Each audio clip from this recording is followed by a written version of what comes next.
งไปทิมมี่ไอ้เหี้ย มึงมองในน้ำเลยเพื่อน มาแล้ววะ มาแล้วเหรอ มัน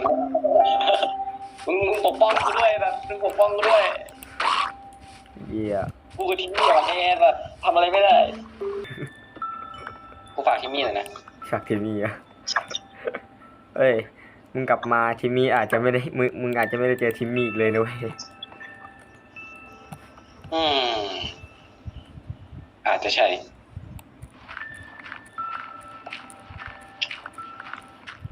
กูอาจจะไม่ได้เจอทิมมี่อีกแล้วก็ได้ มึงต้องแบบว่าจะลาจากกันแบบล่ำลา อาจจะไม่ได้เจอทิมมี่อีกแล้วก็ได้ ทำไมวะแล้วทีมี่หายไปไหนอะ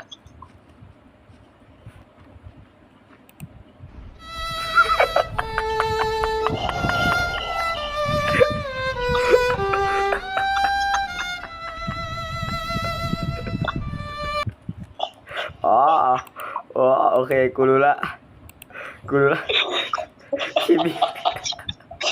โอ้ยเฮียมึงเอาไก่เข้ากล้องกูไว้อีกนะไม่ต้องห่วงทิมกูจะเอาทิมมี่ไปด้วยไหม